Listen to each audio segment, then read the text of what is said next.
There's more about some of the scenarios. I love watching US politics. I'm one of the few people who predicted President Trump would actually win the election before that happened. And because I like following US politics so much, I know that the most likely outcome, at least according to the pollsters, although we know they've been wrong before, is for the Democrats to retake the House by a slight margin, but the GOP, the Republicans, holding the Senate, perhaps even adding more seats there. But regardless, how do we see these midterms affecting US policies, that of the Trump administration, for the next 2 years? Right, a lot of policies, a lot of issues are at stake.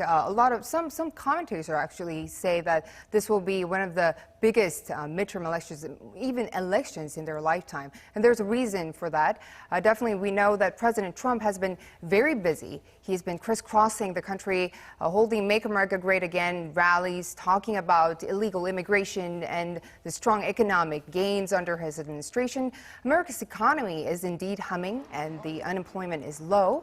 He also stressed about border fears if the Democrats were to take over the Congress.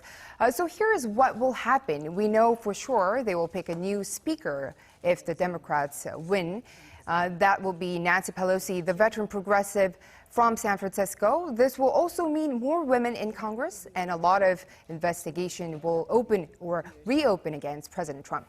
As for immigration, the Democrats may try to keep the bill on the dreamers, the undocumented immigrants who came to the U.S. at a young age. The economy will return to gridlock. It will make it harder for the Republicans to push through with tax reforms. Another key issues would be health care. The Democrats will stop Trump's attempt to repeal Obamacare. So then what happens if the Republicans keep both the chambers?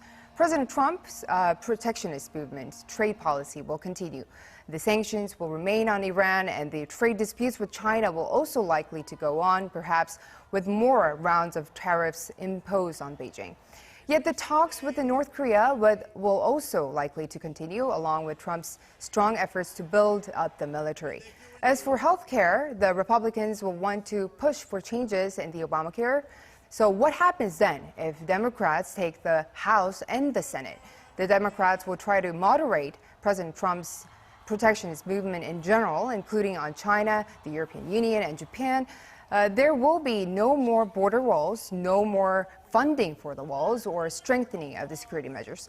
The Democrats had said they want to boost infrastructure, and the foreign policy will see some major shifts, like ending the arms sales or limiting the arms sales to Saudi Arabia.